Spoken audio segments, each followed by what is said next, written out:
Chapter 3. Now the boy Samuel ministered to the Lord before Eli, and the word of the Lord was rare in those days. There was no widespread revelation.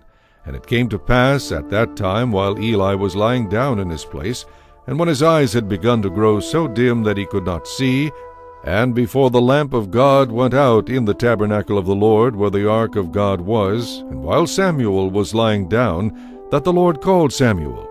And he answered, Here I am. So he ran to Eli and said, Here I am, for you called me. And he said, I did not call. Lie down again. And he went and lay down.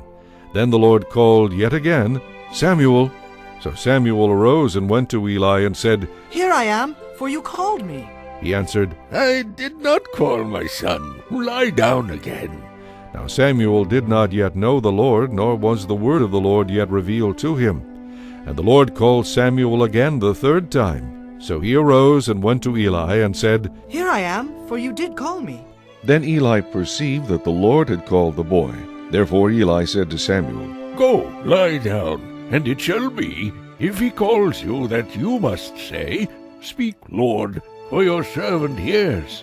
So Samuel went and lay down in his place. Now the Lord came and stood and called as at other times, Samuel, Samuel. And Samuel answered, Speak, for your servant hears. Then the Lord said to Samuel, Behold, I will do something in Israel at which both ears of everyone who hears it will tingle. In that day I will perform against Eli all that I have spoken concerning his house, from beginning to end. For I have told him that I will judge his house forever for the iniquity which he knows, because his sons made themselves vile, and he did not restrain them. And therefore I have sworn to the house of Eli that the iniquity of Eli's house shall not be atoned for by sacrifice or offering forever. So Samuel lay down until morning and opened the doors of the house of the Lord. And Samuel was afraid to tell Eli the vision. Then Eli called Samuel and said, Samuel, my son. He answered, Here I am. And he said, What is the word that the Lord spoke to you? Please do not hide it from me. God do so to you and more also, if you hide anything from me of all the things that he said to you.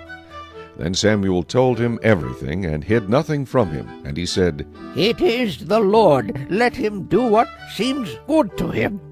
So Samuel grew, and the Lord was with him, and let none of his words fall to the ground. And all Israel from Dan to Beersheba knew that Samuel had been established as a prophet of the Lord. Then the Lord appeared again in Shiloh, for the Lord revealed himself to Samuel in Shiloh by the word of the Lord.